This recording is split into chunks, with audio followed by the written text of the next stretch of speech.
heard a lot of us realtors say it's an insanely hot, super savvy seller's market right now.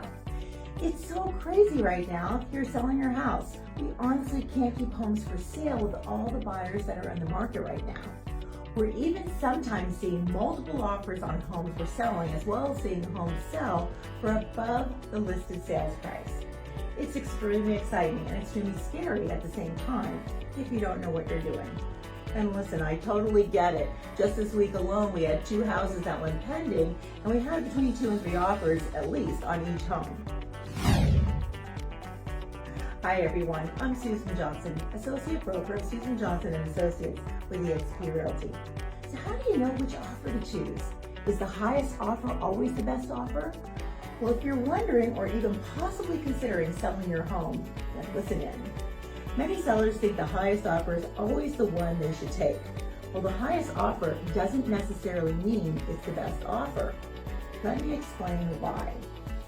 Most home sales involve the buyers taking a loan out from a lender.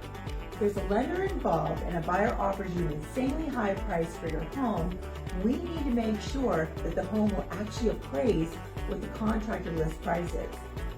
Well, why does that matter? Well, because the bank will only loan the amount of money based on what the home's actually worth, not what the contract price is. So let me break that down into some layman's terms. Let's say your house is worth $500,000 and we list your home for $500,000. I do an incredible listing video and expose it to the masses through my digital marketing strategy.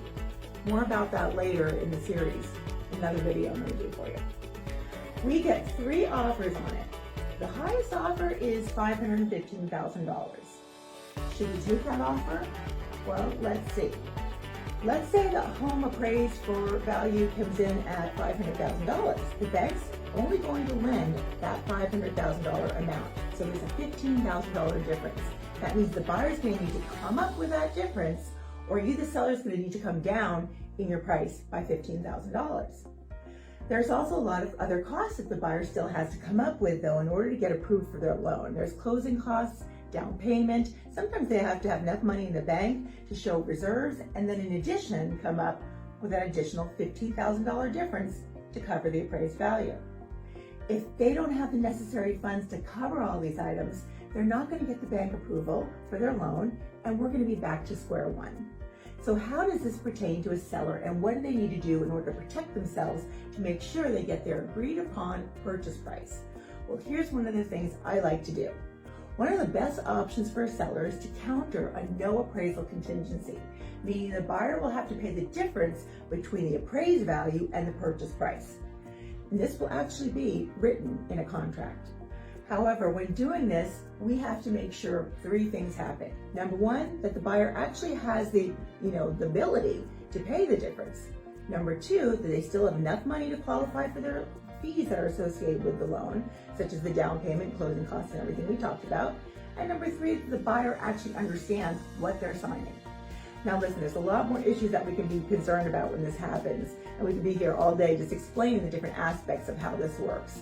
But, I said a lot of mumbo jumbo, and you shouldn't have to worry about any of this stuff. Trust me, there is a lot more, but that's what I'm here for. So call me and we'll do all the negotiation for you on your behalf to make sure everything is clean and easy. And stay tuned for more tips on making sure you're getting the most money and the money you think you're going to be getting from the sale of your home coming up in some future video series. Once again, my name is Susan Johnson with Susan Johnson & Associates. Thank you so much for watching and tuning in today. I cannot wait to help you to sell your home or even buy another home when you are ready in the beautiful Temecula Valley or San Diego County. Thank you all again for watching. And at Susan Johnson & Associates, we rise by helping others by helping you. And that is selling with success. Make it a great home buying and selling day. Thanks.